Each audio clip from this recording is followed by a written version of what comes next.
Grand Dialogue. Sigi Kafoba. Le Grand Dialogue, l'émission de débat du studio Tamani sur votre radio. Sigi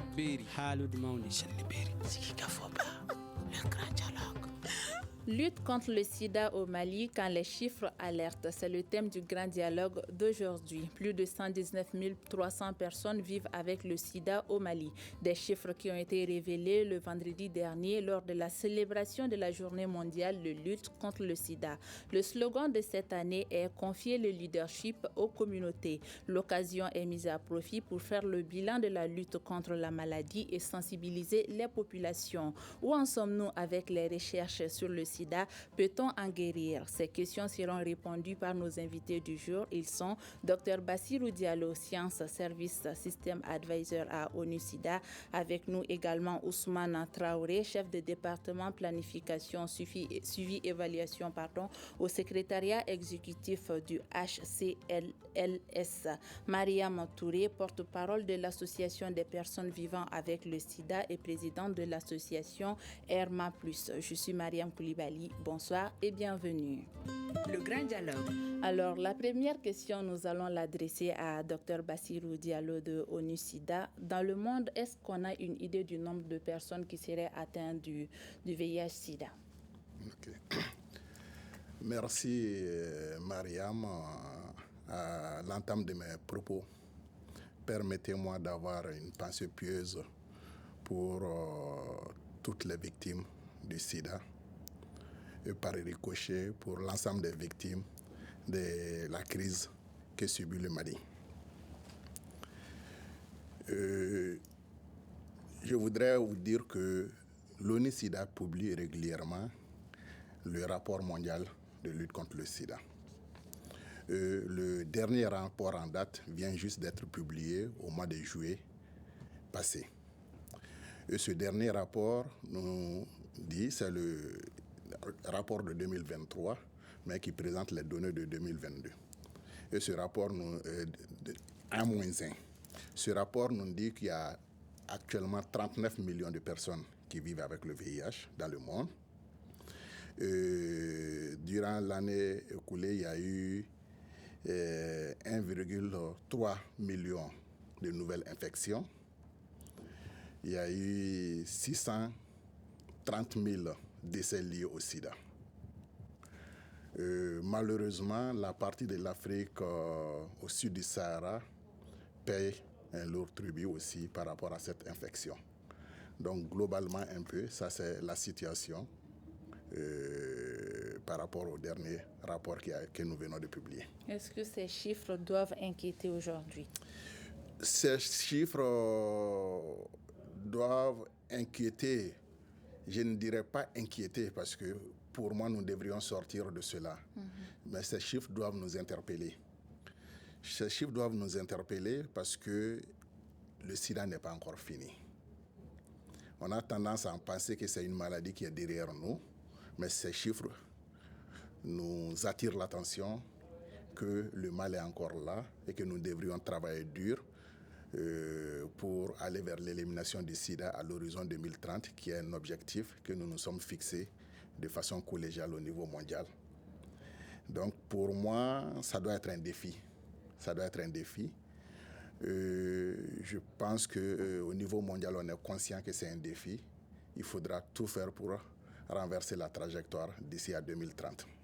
Monsieur Ousmane Traoré, plus de 6200 personnes contaminées par le sida en 2022 au Mali, soit 100 personnes par semaine et 17 par jour. Qu'est-ce que ces chiffres reflètent?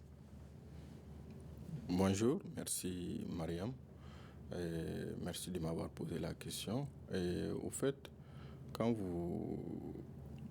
l'ampleur du VIH, comme l'a dit mon prédécesseur, je dirais au Mali que c'est un peu alarmant parce que nous n'avons pas atteint les objectifs par rapport à ce qu'on s'était donné. Alors malheureusement, il y a beaucoup de choses à faire à ce niveau, surtout pour adresser les différentes cibles qu'on s'est définies. Alors il est important que nous travaillions de concert avec toutes les parties prenantes pour permettre de baisser d'abord les nouvelles infections. Et ça passe surtout par la prévention primaire qui est le dépistage. Ensuite vient la mise sous traitement qui permettrait d'éviter des nouvelles infections. On en viendra au cours du débat. Si on doit faire une comparaison, est-ce qu'on peut dire qu'en 2022, il y a eu moins de personnes contaminées par rapport à 2021? Il y a eu une hausse ou bien une baisse du taux de contamination si on fait une comparaison des 2 années, 2021 à 2022? Bon, à ce niveau, ça décline un peu, ça fléchit d'année en année, mais malheureusement, ce n'est pas au rythme que nous souhaitons. 6200 cas déjà comme nouvelle infection, il y a par ailleurs aussi 4900 décès, vous voyez. Alors, ce qui fait qu'aujourd'hui, on essaye de contrôler la maladie au niveau pays. Alors, quand on regarde les objectifs, nous sommes à peu près à 50% des personnes vivant avec le VIH sous traitement. C'est-à-dire on est parvenu à mettre 50% des personnes vivant avec le VIH au moins sous traitement. Et ça, c'est une prévention aussi. Et maintenant, c'est l'accélération surtout du dépistage qui fera et la mise sous traitement qui fera qu'on puisse atteindre les objectifs ciblés. Madame Mariam Touré, vous êtes la porte-parole de l'Association des personnes vivant avec le VIH-Sida. Vous êtes également la présidente de l'association REMA+. Plus de 6200 personnes qui seraient contaminées en 2022 par le VIH-Sida. Qu'est-ce que votre organisation et vous pensez de ces chiffres? Bonsoir tout le monde. Merci Mariam de m'avoir invité sur ce plateau. Donc, ces chiffres, comme l'a si bien dit Dr Bassirou, nous interpellent tous parce que pour nous, l'objectif, c'est de freiner la chaîne de transmission. Donc, pour freiner la chaîne de transmission, il y a de ces objectifs qu'il faut atteindre parce qu'on veut l'élimination du VIH d'ici l'an 2030. Donc, si on n'atteint pas les objectifs ciblés pour éliminer le VIH, et que la chaîne de transmission continue, ça va augmenter le nombre de personnes infectées de jour en jour et d'année en année. Monsieur Diallo, le nombre de personnes contaminées, et on ne dira pas que ça croît, mais chaque jour, il y a de nouvelles contaminations. Selon vous, c'est dû à quoi? Oui. À une méconnaissance de la maladie ou il y a la lutte qui est un peu à la traîne? Oui, l'un dans l'autre, je pense qu'il y a des explications qui existent. Il y a toujours la chaîne de transmission qui continue. L'effort est en train d'être fait pour renverser la tendance. Et si on regarde par rapport aux années passées, des efforts ont été faits. Je peux juste vous donner à titre illustratif. Allez-y. Les nouvelles infections, il y a eu un pic en 1995. Et si on prend ce pic de 1995 par rapport à aujourd'hui, on a réussi à réduire les nouvelles infections d'environ 60%. Précisément 59%. Ça, c'est le donné du dernier rapport. Donc, on a réussi à réduire considérablement. Mais ces chiffres, ce n'est pas une victoire. Moi, j'ai dit autour de 60%, ça veut dire que 40% des nouvelles infections continuent à se faire. Donc, chaque fois qu'il y a une personne qui est infectée par le VIH, nous devons nous sentir interpellés. Et maintenant, les causes, elles peuvent être multiples. Quand on regarde déjà à l'échelle pays, tous les pays n'ont pas les mêmes moyens en termes d'investissement dans la lutte contre le sida. Ça, c'est un grand défi. Et il y a des inégalités qui existent entre pays, mais aussi des inégalités qui existent au sein des mêmes pays. Donc il y a un problème de mobilisation des financements, mais il y a des problèmes organisationnels qui font que souvent aussi, même si les financements sont là, on n'arrive pas à atteindre les cibles, on n'arrive pas à exécuter convenablement les programmes comme prévu. Donc cet aspect organisationnel, je pense aussi surtout dans beaucoup de nos pays, ça on a beaucoup travaillé pour renforcer l'organisation, la coordination de façon générale, pour que nous puissions potentialiser les financements que nous disposons. Il y a aussi au niveau opérationnel, il faudra toujours ça rentre dans le cadre de la coordination et de l'implication. Il faudra que il y a une plus grande implication des acteurs à tous les niveaux, que ce soit d'abord au niveau des structures étatiques. Je parle des structures de santé et autres. Il faudra que ces structures se sentent concernées par la lutte contre le sida. Il ne faudra pas que la lutte contre le sida soit considérée comme une lutte d'une personne. Et malheureusement, c'est ce que nous voyons dans certaines de nos structures de santé. Quand vous rentrez dans une structure de santé, on va vous dire telle personne est Madame Pétémé, telle personne est le point focal VIH. Donc, comme si cette personne n'est pas là, aucune activité de lutte contre le sida ne se fait. Donc il faudra qu'on arrive à faire en sorte que tous les acteurs, tous les personnels socio-sanitaires se sentent concernés par la lutte contre le sida et que se considèrent comme acteurs de la lutte contre le sida. Et ça, si on réussit à faire cela, ça va nous aider à faire un pas énorme dans la lutte contre le sida. Mais aussi, il faudra renforcer l'implication communautaire. Certes, le Mali a fait des pas énormes. Et quand on prend le financement, qui est le plus gros financement de la lutte contre le sida au Mali, qui est le financement du Fonds mondial, un des bénéficiaires, PR, le bénéficiaire principal, c'est une structure de la société civile, une structure de la communauté, Arcade Santé Plus. Donc ça, on a fait d'énormes pas dans ce sens. Mais il faudra continuer à renforcer l'implication. Il faudra qu'on aide d'autres structures à émerger, comme Arcade Errant, pour arriver au même niveau que Arcade. Il faudra qu'on ait plusieurs arcades au Mali, que des structures émergent un peu partout pour faire en sorte que nous puissions accompagner ces structures décentralisées de l'État au niveau communautaire. Parce que ces structures communautaires contribuent à faire en sorte que la demande, on puisse booster la demande. Et quand la demande est boostée, les structures étatiques sont là pour assurer la prise en charge, le dépistage, la prise en charge et autres là. Et en ce moment, nous devrions renforcer les coordinations et tout pour faire en sorte que quand les gens viennent au niveau de ces structures, qu'il n'y ait pas de rupture, ni de rupture des tests de dépistage ou rupture de médicaments. Et donc voici un peu, il y a un ensemble de dispositifs, il y a beaucoup de leviers sur lesquels il faut agir en même temps pour arriver à avoir des résultats. Beaucoup de leviers sur lesquels il faudra agir. Monsieur Ousmane Traoré, 17 personnes contaminées par jour, comme vous l'avez dit, c'est énorme. Au Mali, qu'est-ce qu'il explique? Quelles sont les causes de cette chaîne de contamination au Mali? Pourquoi il y a autant de personnes contaminées par jour? Ok, merci. Et en fait, je dirais que c'est un peu quand on regarde, on fait un peu la topologie des chiffres, des données statistiques qu'on a à notre niveau. On voit plus qu'il y a des nouvelles infections qui sont un peu plus concentrées sur certaines tranches d'âge. Qui sont sur certaines tranches d'âge. Les tranches d'âge, ça va de quel âge à quel âge, par exemple? Ok. Les plus jeunes, les femmes ou bien les hommes? Surtout les plus jeunes. Et c'est encore sur le pôle des femmes. Et quand on regarde, par exemple, 15 jusqu'à 20 ans, 15, 19 ans, 20 à 24 ans, là, on sent qu'il y a beaucoup d'infections à VIH à ce niveau qui s'opèrent, et avec des pics par rapport aux autres tranches d'âge. Et aussi au niveau des nourrissons au Mali, et par l'entremise de la transmission mère-enfant. Bon, et ça, c'est dans le système sanitaire. Et, bon, quand on regarde de façon directe. Maintenant, quand on regarde au niveau, il y a aussi les disparités géographiques à citer, qui fait que l'offre de services n'est pas partout au Mali.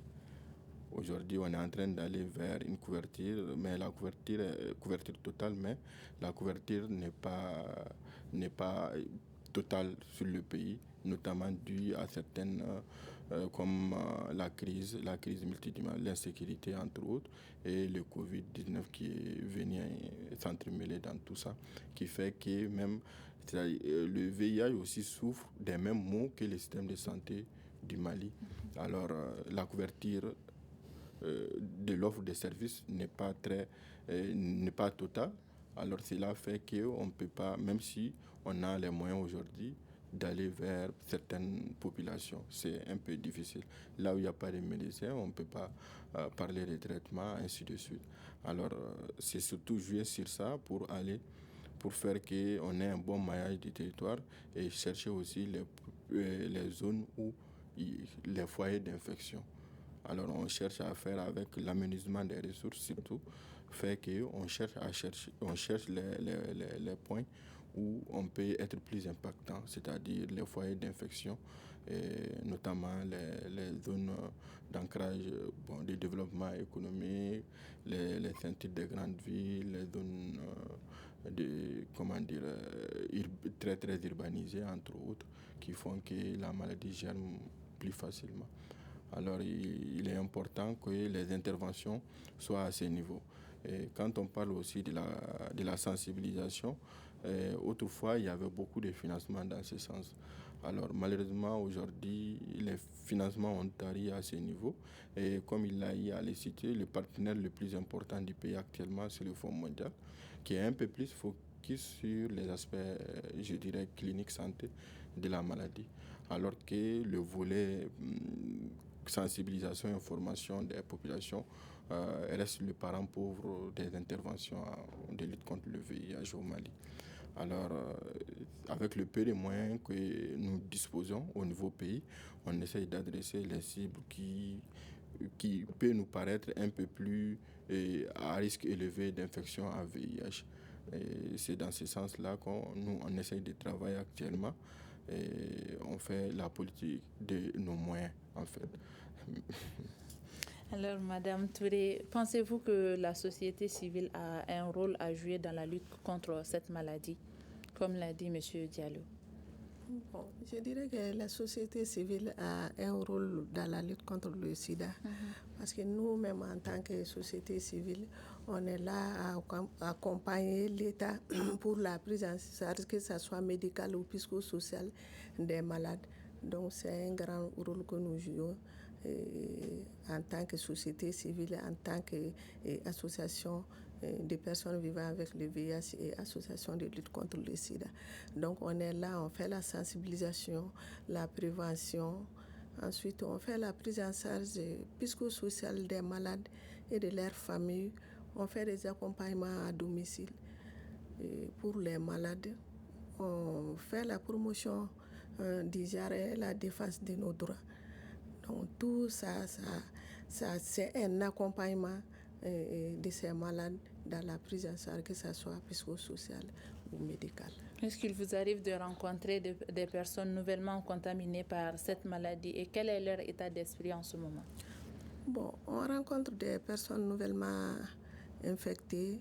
Il arrive souvent que de ces gens-là qui n'acceptent pas leur statut, nous on est là à les sensibiliser, à les faire des témoignages et leur montrer que être une personne séropositive, c'est pas la fin du monde parce que le traitement est gratuit, la prise en charge est gratuite. Il suffit d'être observant au traitement pour ne plus transmettre la maladie à d'autres personnes. Avant d'arriver à la question de l'accès au traitement et autres, M. Diallo, nous allons chercher à savoir où est-ce qu'on en est avec les recherches. Oui, avant peut-être d'aborder cette question, je voulais un peu revenir sur certains aspects. Mon collègue Ami Ousmane parlait un peu du fait que certaines tranches d'âge sont plus touchées par le VIH. Je voudrais juste donner aussi une illustration. Quand on prend un peu les nouvelles transmissions, 46% des nouvelles transmissions au niveau mondial se passent chez les jeunes femmes. Et 77% des nouvelles infections en Afrique au sud du Sahara se passent chez les jeunes entre 15 et 24 ans. 77% des nouvelles infections. Est-ce qu'il y a une explication à cela? Oui, des explications. Vous-même, vous l'avez dit. On a abandonné un peu la prévention de façon générale. Ce n'est pas qu'on le souhaite parce qu'on est en train de revenir fortement sur la prévention. Il y a des générations aujourd'hui qui ne connaissent pas le sida. Moi, quand je prends notre génération, quand nous étions à l'école, on a été bombardés par des messages de prévention un peu partout. Mais nous, nos enfants aujourd'hui, ils ne connaissent pas le sida. Ils connaissent pas le sida. Donc, ce n'est pas étonnant que nous voyons la fréquence des nouvelles infections très élevée chez les jeunes parce qu'effectivement, à un moment donné, avec le fait qu'on a réussi à avoir un médicament et ce médicament, en utilisant, le prenant correctement, il bloque la transmission. Et disons, on ne transmet presque plus la maladie, ce qui fait que les focus ont été mis sur l'accès au traitement. Du coup, le pan de la prévention a été un peu oublié. Mais nos pays sont interpellés à ce niveau. Parce que les partenaires financiers qui nous apportent de l'argent, eux, ils disent maintenant, nous venons pour vous aider, nous venons pour appuyer le pays. Nous mettons notre argent dans ce truc, dans ces aspects. nous mettons notre argent pour acheter le médicament. Quand on prend par exemple l'achat des ARV au Mali aujourd'hui, presque 100% des ARV, l'achat est assuré par le Fonds mondial. Presque 100%, c'est assuré par le Fonds mondial. Donc, le bilan de suivi et autres, le Fonds mondial il met beaucoup d'argent dans ça. Donc, peut-être en contrepartie, l'État aussi doit avoir, ok, je mets aussi de l'argent peut-être dans la prévention, parce que la prévention n'est pas prise en charge par le Fonds mondial. Donc, on doit trouver on doit arriver à cet équilibre-là, pour que nous puissions aussi faire en sorte que nos jeunes soient protégés contre la maladie. Mais il y a aussi, je disais qu'il y a des inégalités entre pays et au sein des pays, mais il y a aussi des inégalités entre des catégories de personnes vivant dans une même société. Quand on prend les chiffres aussi, on voit par exemple qu'il y a un groupe de population qu'on appelle les populations clés. Et ce groupe de population, le risque de transmission est encore plus élevé sur ce groupe. Ce qui fait que les financements internationaux aujourd'hui sont beaucoup plus orientés vers ce groupe. Et qu'est-ce qui fait la spécificité de ce groupe-là? Je vais vous expliquer. D'accord. Ne soyez pas pressés. D'accord. Je vous explique. Quand vous prenez ces groupes-là, oui. Par exemple, il y a les hommes qui ont des rapports sexuels avec d'autres hommes. Les chiffres montrent que le risque de transmission est 26 fois plus élevé dans cette catégorie. Et cette catégorie, elle existe dans tous les pays. Donc, quand on prend les utilisateurs de drogues injectables, les chiffres disent que le risque de transmission, le risque est de multiplier par 29. Quand on prend les professionnels de sexe, le risque est multiplié par 30. Et dans tous nos pays, toutes ces catégories de personnes que je viens de citer existent dans nos pays. Nous devrions reconnaître cela et nous devons accepter maintenant de faire qu'est-ce que nous pouvons faire pour changer la tendance. Donc, à partir de là, les partenaires internationaux, sachant les chiffres, connaissant ces chiffres-là, mettent beaucoup plus d'argent pour protéger ces populations qui ont une probabilité d'infection plus élevée que la normale. Maintenant, en faisant cela, ce qu'on n'intègre pas suffisamment, en mettant de l'argent pour protéger cette population, on protège la population générale aussi. Parce que dans nos pays, la passerelle entre ces trois types de population et la population générale est très mince. Aujourd'hui, quand on prend les professionnels de sexe, qui sont les clients des professionnels de sexe? Ce sont nos frères, nos sœurs, nos frères, nos tontons, ainsi de suite. Acceptons de dire certaines réalités. Ce sont eux qui fréquentent les professionnels de sexe. C'est nous-mêmes qui fréquentons ces populations. Donc la passerelle est là. Si on ne fait pas en sorte qu'on bloque le risque de transmission chez ce groupe-là, quelqu'un va choper le virus là-bas et venir infecter sa famille. C'est ce qui fait qu'investir dans ces groupes-là, ça nous permet de protéger. Quand vous prenez les hommes ayant des rapports sexuels avec les hommes, ça existe dans nos communautés. Mais comme ce n'est pas socialement accepté dans la communauté, qu'est-ce qui se passe dans la réalité? C'est ceux qui font cette pratique-là se marient avec votre cousine, avec ma nièce, avec la tante de X, comme couverture sociale. Mais elles continuent à avoir cette pratique. Donc, ils peuvent aller s'infecter et venir infecter cette bonne dame qui n'a rien fait à la maison. Donc, protéger ces couches particulières, c'est protéger la société. Il faudra que nous comprenions cela. D'accord. La question que vous étiez adressée, c'était en relation avec la recherche. La recherche sur le VIH-Sida et les traitements et autres. Comment est-ce que ça évolue sur le plan mondial? La recherche a fait des pas énormes. Aujourd'hui, quand on prend... Moi, je pense que je suis très bien placé avec Mariam. On peut parler aisément de cela. Je me rappelle... en 2000, vers les années 2000, 2001, 2022, 2001, 2002, 2003, quand nous étions à Mopti, les traitements, les gens pouvaient prendre 16 comprimés par jour. 16 comprimés par jour. Aujourd'hui, on a un comprimé par jour. Ça, c'est une révolution. Donc, et on a des traitements très efficaces aujourd'hui. Très efficaces. Quand moi, j'étais dans la prise en charge, j'ai quitté la prise en charge il y a quelques années maintenant. Mais quand j'étais dans la prise en charge, nous, on parlait Et quand tu mettais quelqu'un sous traitement, on espérait sur 3 à 5 mois que la personne pouvait avoir une charge virale indétectable. Mais aujourd'hui, quand tu mets quelqu'un sous traitement au bout de 1 mois, 2 mois, avec une prise efficace, on peut avoir une charge virale indétectable. Donc le traitement a beaucoup évolué. La technologie et la technique ont beaucoup évolué. Aujourd'hui, nous disposons des moyens très efficaces qui permettent de bloquer même la transmission. Je vous dis, quelqu'un qui est infecté par le VIH, qui fait son test, le test est positif, il commence à prendre le traitement, il prend correctement le traitement, il a une charge virale indétectable, il ne transmet plus la maladie. Même s'il fait un rapport sexuel non protégé, la personne ne transmet plus la maladie. Donc je pense que ce sont des messages positifs que nous devons suffisamment véhiculer aujourd'hui pour amener les gens à aller se faire dépister et commencer le traitement. Maintenant, l'autre pendant, c'est le vaccin. Parce que l'espoir, c'est d'avoir un vaccin autre là.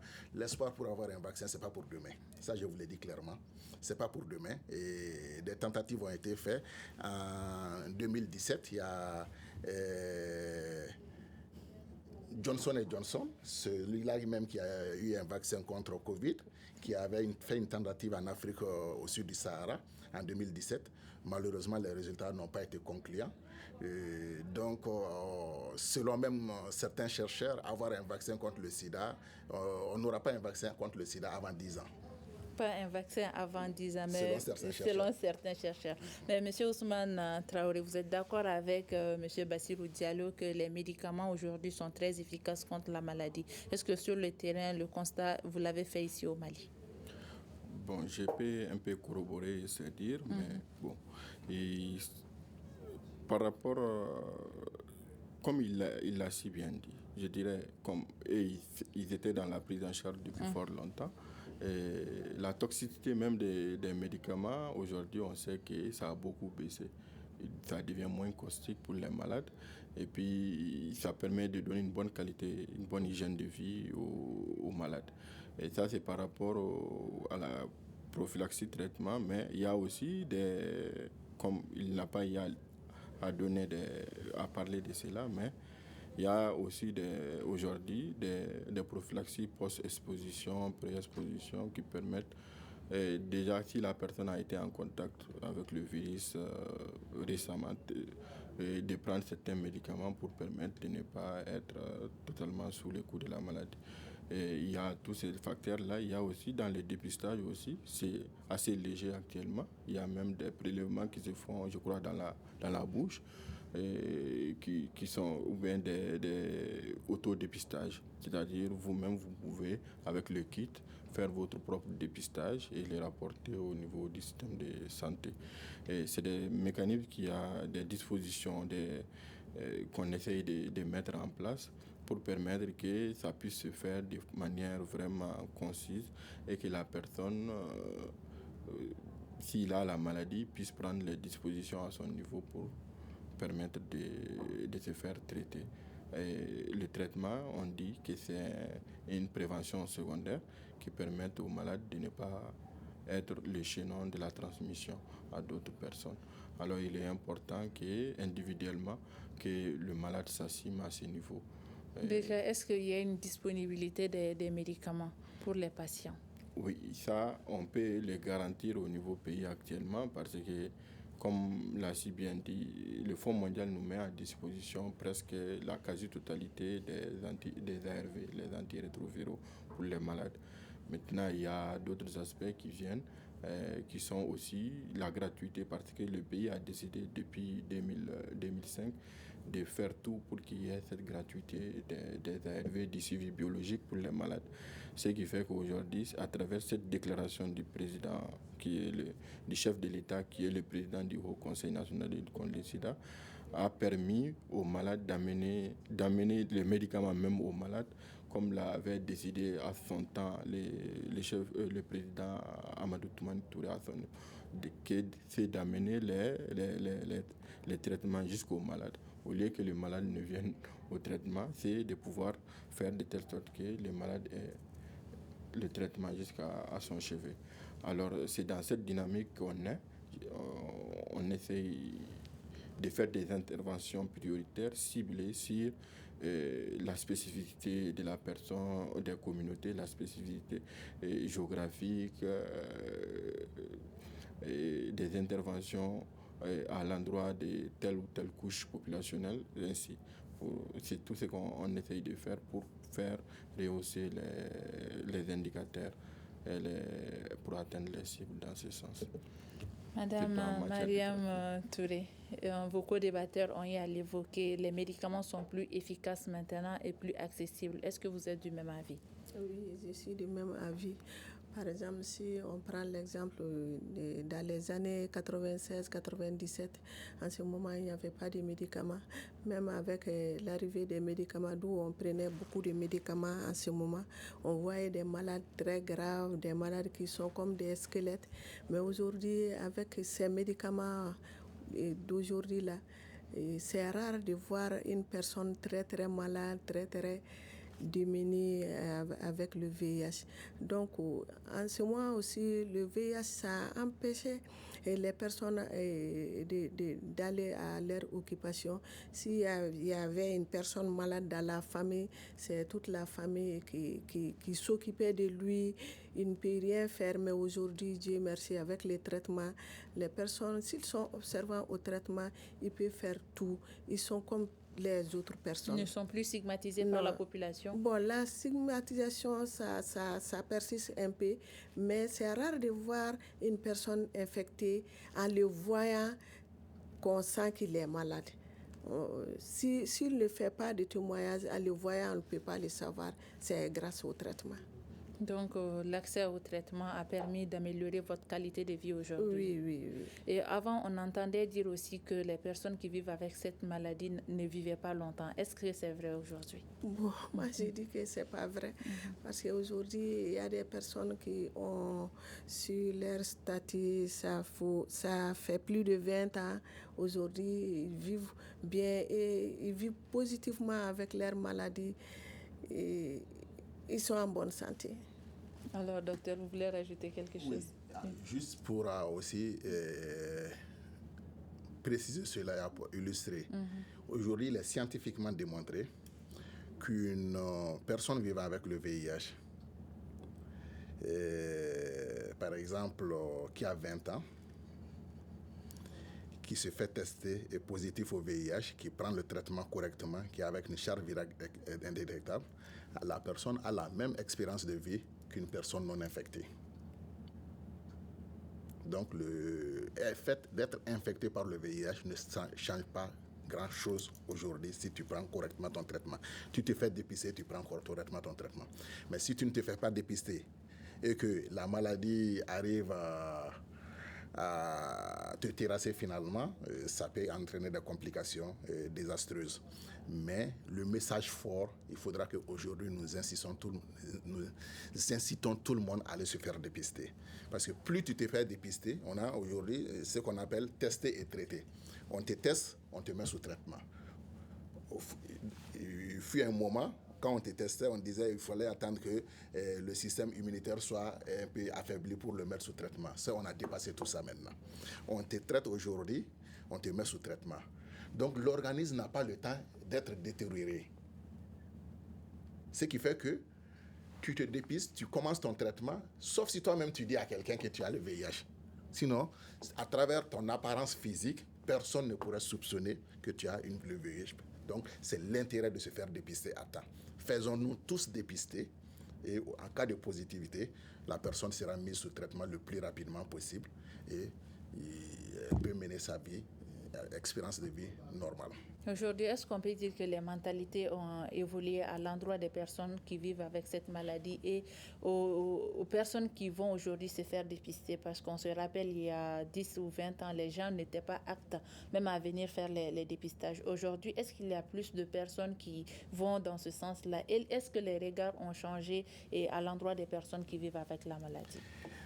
Les regards n'ont pas fondamentalement changé parce qu'il faut un gros travail pour arriver à réduire considérablement la stigmatisation et la discrimination. Les regards n'ont pas fondamentalement changé. Mais c'est l'évolution des techniques et des technologies qui est en train de changer la tendance.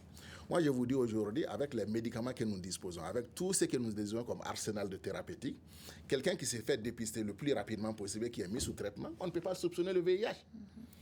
La fois passée, c'est parce qu'on voyait des gens, comme elle a dit, des gens à la limite qui se résumaient à leur squelette. en ce moment. Donc, c'était le registre social, c'était tout ce que... Mais aujourd'hui, on a un moyen d'anticiper cela. On a un moyen de faire en sorte qu'on ne puisse plus voir des squelettes vivants. Et pour moi, c'est ça le message. Et si on arrive à travailler suffisamment sur ça, finalement, il y aura moins de discrimination, il y aura moins de stigmatisation, parce que les gens vont accéder très tôt au traitement. Mais tant qu'on laissera les gens finir, il y aura de la stigmatisation, il y aura de la discrimination. Donc nous devons tous travailler au niveau de nos familles pour que les gens aillent se faire dépister. Les gens doivent se faire dépister. Vous êtes du même avis, M. Ousmane Traoré? Bon, disons, j'aimerais répondre un peu sur parce que la maladie à VIH, c'est une maladie, je dirais, un peu sournoise qui fait que la personne infectée peut rester très très longtemps sans déclarer physiologiquement la maladie. En fait, on peut traîner le VIH pendant plus d'une décennie sans pour autant avoir des symptômes apparents ou des...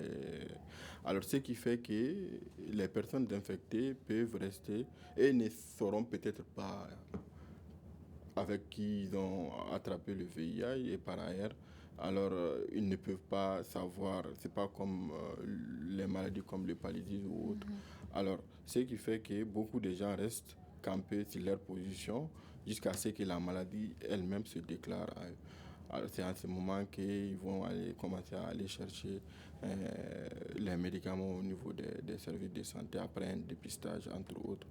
Alors, maintenant, pour revenir à la question, oui, la stigmatisation, la discrimination sont les défis auxquels on est confronté jusqu'à présent dans le pays.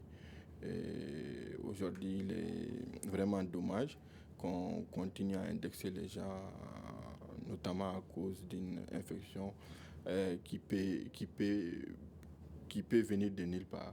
Mais sur le terrain, comment se passe la sensibilisation auprès de la population? Est-ce que les gens sont plus aptes à venir vous écouter, à se faire dépister et à comprendre la situation dans laquelle les personnes qui ont cette maladie la vivent? Est-ce que les gens viennent vers vous pour écouter vos messages de sensibilisation et participer à vos actions? Bon, à notre niveau, c'est pas justement d'aller directement aux personnes, à la population générale. Notamment, nous faisons un peu du faire-faire à travers les structures qu'on appuie, c'est-à-dire surtout les communautaires et généralement à travers les associations, les ONG, entre autres, c'est qui interviennent directement sur le terrain par rapport aux interventions de sensibilisation, de communication. Peut-être nous pouvons faire des communications à large échelle au niveau pays, entre autres, à travers les médias, à travers les autres voies de communication. Et maintenant, l'approche, comme elle connaît si bien, c'est généralement, il y a plusieurs dispositions qui sont prises à ce niveau. Il y a, par exemple, même aujourd'hui, on connaît, il y a des pères éducateurs, des mentors, il y a aussi des campagnes inopinées qu'on fait dans dans les villages ou bien au niveau cercle. Aussi, il y a les structures de santé aussi qui organisent parfois des journées par rapport au VIH. Alors, c'est tout ça là qui font que on essaye au moins de créer la demande et puis que les gens puissent se faire dépister. C'est le dépistage quand même qui est la chose, peut-être le point d'entrée de tout ce qu'on fait comme travail. Alors si la personne accepte de se faire dépister et si malheureusement elle est séropositive, et c'est là que tout l'autre engrenage vient avec le conseil psychosocial, avec l'accompagnement pour mettre un peu à l'aise la personne et qu'il puisse au moins accéder le plus rapidement possible aux médicaments. Madame, je voulais juste... rapidement, nous sommes pratiquement à la fin de l'émission. Si vous me permettez, je voulais un peu réagir par rapport à l'acceptation. Le taux d'acceptation est très élevé. Moi, je voyage beaucoup à l'intérieur du Mali. Quand je vais, je m'intéresse un peu à tout ce qui se fait au niveau de ces structures de santé, même sur le terrain. Mais le message qu'on remonte, le taux d'acceptation est très élevé. Mais le défi, par contre, que nous avons... Nous allons en terminer l'émission avec cette... Oui, le défi fondamental, c'est la disponibilité des tests. Oui. des réactifs. On va en venir, M. Diallo. D'ici là, on donne la parole à Mme Mariam Touré. Madame, sur le terrain, vos co-débatteurs viennent de le dire, l'accès au traitement est une réalité et les traitements sont efficaces. Vous avez une meilleure qualité de vie maintenant. Mais quelles sont les difficultés auxquelles les personnes qui vivent avec le VIH-Sida sont confrontées réellement ici au Mali, si le tableau est si reluisant? Bon, les difficultés, c'est d'abord concernant la prise en charge. Il arrive souvent qu'il y a une rupture d'intrants ou bien les machines sont en panne par rapport au bilan biologique. Ça, ce sont des difficultés. Soit s'il y a les intrants, la machine est en panne. Si la machine est en bon état, on a les intrants sont en rupture. Ensuite, c'est la discrimination en milieu de soins et dans la communauté. En milieu de soins, si le point focal VIH est absent, une personne infectée qui vient ce jour-là n'aura pas satisfaction de sa consultation ou bien d'autres choses. Ensuite aussi, il y a une loi VIH qui n'a pas été révisée. On veut que cette loi soit révisée et que ça soit en application sur toute l'étendue du territoire malien. En gros, est-ce qu'on peut connaître le contenu de cette loi? Bon, qu'est-ce que la loi dit en gros? Bon, la loi dit beaucoup de choses. Ça protège les personnes vivant avec le VIH et le corps médical. Ensuite, la loi donne autorisation à un médecin ou bien un agent de santé d'annoncer le statut de la personne à son partenaire ou à son conjoint 15 jours après avoir connu son statut. Donc, il y a beaucoup de choses dedans. Alors, ensuite, on a des CPS comme on a parlé de la communauté. Nous, on est là, on accompagne le corps médical dans la lutte contre le sida. Donc, nos CPS sont là, ils font de beau travail, mais on veut que ces CPS soient reconnus. Leur fonction, que ça soit reconnu. Docteur Bassirou Diallo, pour votre dernier mot, et vous avez évoqué il y a un moment les questions de défis, les difficultés auxquelles vous êtes confrontés. Allez-y, pour terminer. Oui, moi je rappelle encore qu'il y a 9,2 millions de personnes dans le monde qui n'ont pas accès au traitement antirétroviral. Donc ça c'est un énorme défi et nous sommes interpellés parce que nous disons aujourd'hui quand quelqu'un est sous traitement antirétroviral, la chaîne de transmission est arrêtée. Et malheureusement, dans le monde encore, 9,2 millions de personnes vivant avec le VIH n'ont pas accès à un traitement antirétroviral. Ça, c'est un grand défi.